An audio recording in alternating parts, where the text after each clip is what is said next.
Hello everyone. Please look at this video for the chi-square. The question states that to determine whether brand preference is independent of age group. So we are given with age group, that is 15 to 25, 26 to 35, 36 to 45 and 46 to 55. And we are given with three brand options: brand 1, brand 2, brand 3. So 15 to 25 age group people, brand 1, 65 people from age group 15 to 25 prefer brand 1, 76 people from age group 15 to 25 prefer brand 2, and 72 people from 15 to 825 of age group prefer brand 3. So similarly, we have data for all the age groups and that the number of people prefer a particular brand. So the null hypothesis will be that there is no association between brand preference and age group, and alternate hypothesis will be that there is an association between brand preference and age group. So the formula for chi-square is O minus E the whole square divided by E. This is the formula for the chi-square to take out the value of chi. So O means observed and E means expected. So to reach to this value, first of all we will do the row total, that is the total of all the rows. So I have applied the sum formula over here, as you can see in the sum bar, formula bar is equal to sum B3 till D3. Similarly for all the rows, and similarly we have to do it for all the columns also. So this sum row total and sum total,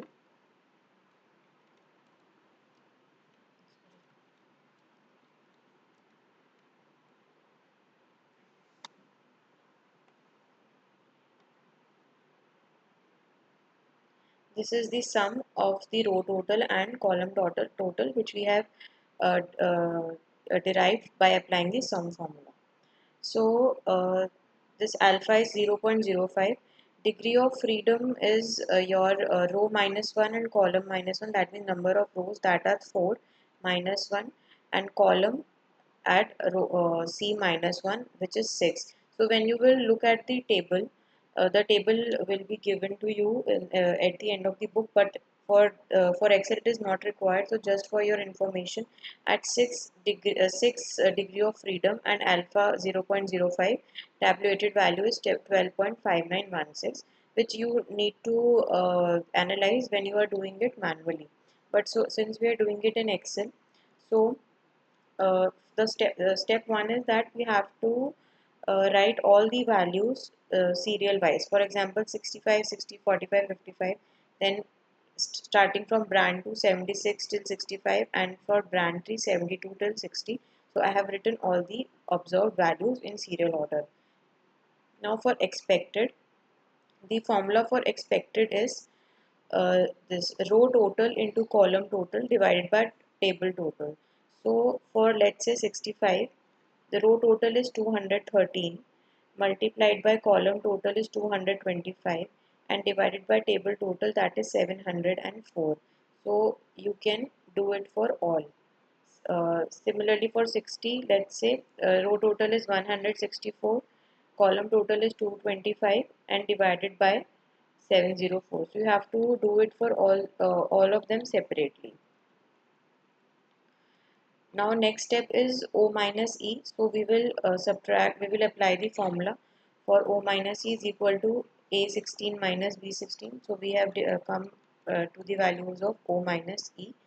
Then next to reach to the value of chi-square, the formula is O minus E the whole square divided by E. That means uh, O minus E, the square of the value divided by E, that means the expected value divided by this value. Alright, so you have to do it, perform it for all separately. Now the value of chi-square will be the sum of this entire column. So again the sum of this will be, I have applied the formula again, 7372697. This is the sum. I have applied the formula 7.37. So this is the value of chi-square. Now to reach to the value of to reach the p-value, it is very simple. We will apply the formula for is equal to chi square dot test. Now it is asking for the actual range, so this is the actual range. You select this, comma, and expected range is this. So the value of the p-value is 0.76, which is greater than alpha. So if p is high, so null will fly. So therefore we will accept null hypothesis. So in this way you can take out the value of chi-square and p-value in Excel using the chi-square formula and p-value formula. Thank you.